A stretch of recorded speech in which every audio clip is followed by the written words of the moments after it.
All right, I got a new video today. This is for the Headless, the Eart GW-2. Now the GW-2 just means it's got a fixed bridge.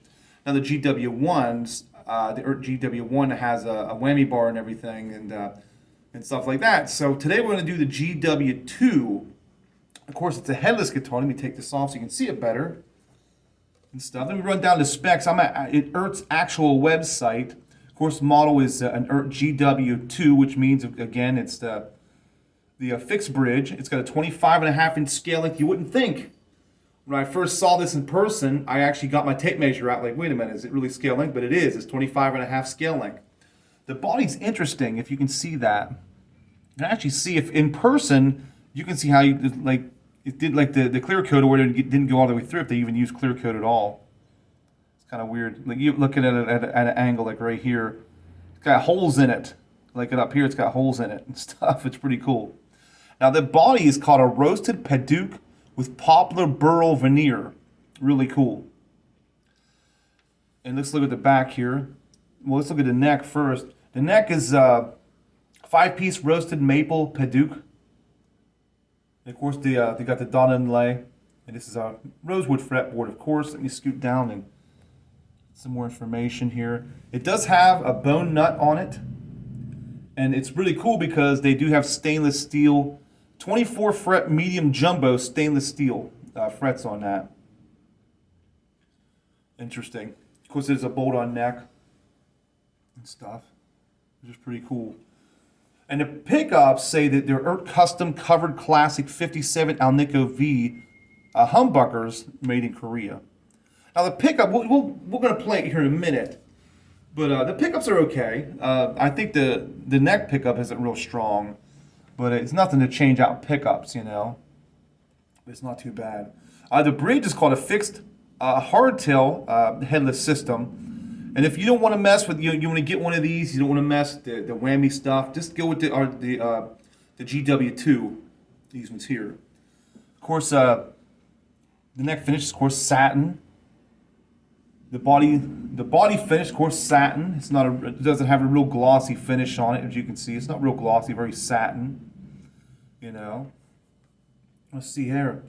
It says the body is roasted Padauk body on here,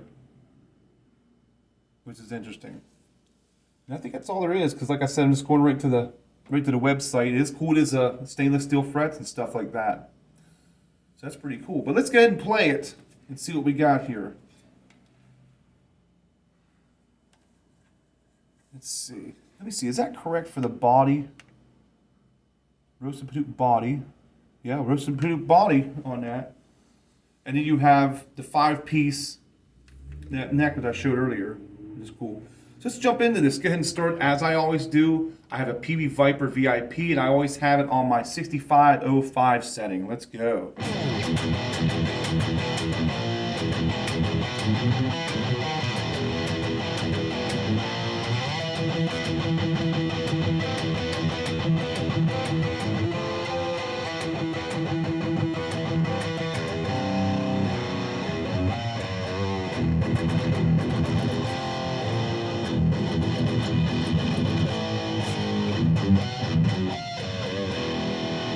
All right, let's move up to the neck pickup. Of course, it has a 3-way switch on it.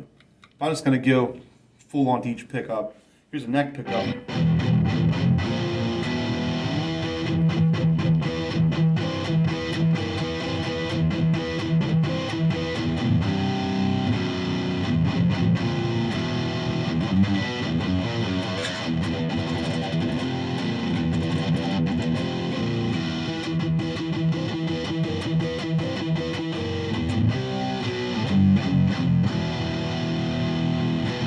That's not too bad. I do find me personally, I find the neck pickup a little weak because I do a lot of arpeggios and my speed picking on my neck pickup, you know.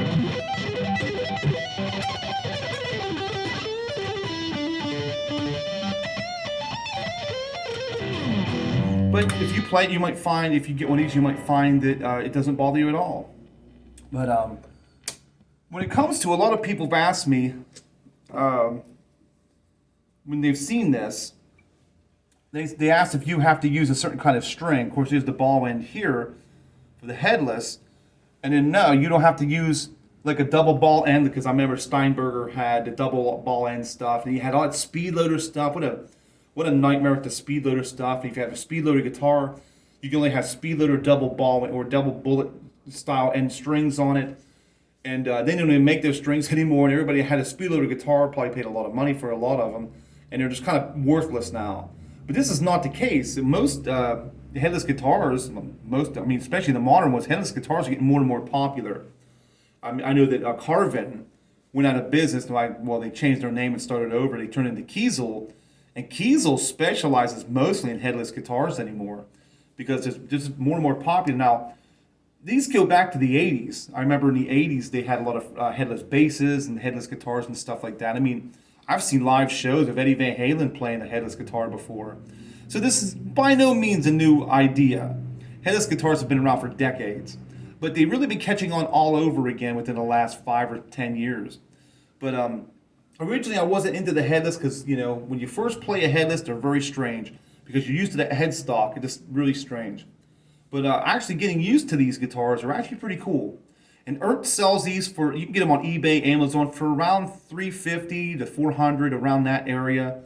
And for what they are, they're not a bad guitar. That's a little pricey for not a big name brand guitar, because these are just Chinese guitars and stuff. There's nothing wrong with Chinese made guitars or anything like that, but it's a little pricey, I think. But if you get one, they are pretty nice. I think if you got one, you wanted like your first headless guitar, or you have many headless guitars and you want to check this one out, these are pretty nice. Because when going back to the tuning and put your strings on, you can use any string you want. It doesn't matter. You only need one ball end because the other end goes in here. And what it does, you just kind of take the old string out and they give you this little thing that magnetizes onto here so it sticks. You take this, you stick it on here on your tuner down here, if I can straighten it up, right there, and you put it on, you wind it off to put your strings on, and then when you go to put strings on, in these little things here, right here, there's little wheels. And these wheels got a hole through them, and you just run your string through the hole and you start winding them up, and then it lines right up to to your saddle. There, it lines right up to your saddle. It's really, really easy to tune to restring these and tune these. This thing has a hard time coming out of tune actually, which is pretty cool. But like I said, these things are just around $350 to $400 new. Maybe you can get one used for cheaper or whatever. But they are cool guitars. People that might be watching this video have one. I'd be very surprised if they were disappointed. But they're very cool guitars, and these headless guitars can be expensive, especially with Kiesel and stuff like that.